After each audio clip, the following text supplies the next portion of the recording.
28 Şubat 1997'de teşebbüsün ötesine geçip gerçekleşmiş bir darbe olarak gündemimize oturan 28 Şubat darbesi halen insan öğütüyor. Farkında mıyız? Üzerinden 21 yıldan fazla zaman geçmesine rağmen 28 Şubat darbesi özellikle cezaevlerinde tutulan Müslüman siyasi mahpuslar ve aileleri için bütün ağırlığıyla devam etmektedir. Farkında mıyız?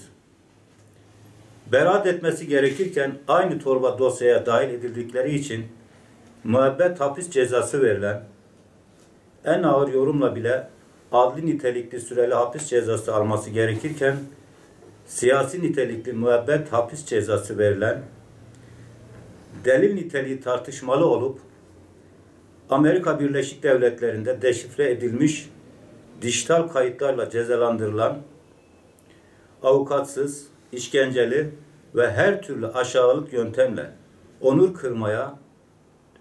kırmaya dönük sorgulamalarda imzalatılan sahte ifade tutanaklarına dayanılarak gençlikleri ellerinden alınan, toplumsal zemin oluşturmak adına ev ya da iş yerlerine yerleştirilen sahte delillere dayanarak aşağılık iftiralarla suçluymuş gibi medyanın önüne atılan 28 Şubat mahpusları darbenin gerçek mağdurları olarak halen cezaevlerinde tutuluyorlar.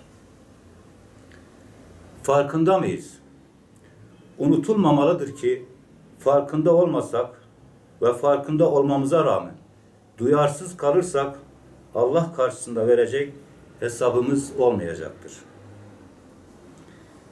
28 Şubat'ın briefingli yargısının kararlarıyla hapsedilen mazlumların tahliyesi, 28 Şubat'ın tahkim ettiği zemine basarak büyüyen paralel yargının kararlarıyla hapsedilen hemen her çevreden mazlumun tahliyesi, briefingli ve paralel yargı zemininde oluşturulan, ön yargılarla oluşturulan içtihatlarla halen devam eden yargı zulümlerinin son bulması öncelikli meselemizdir.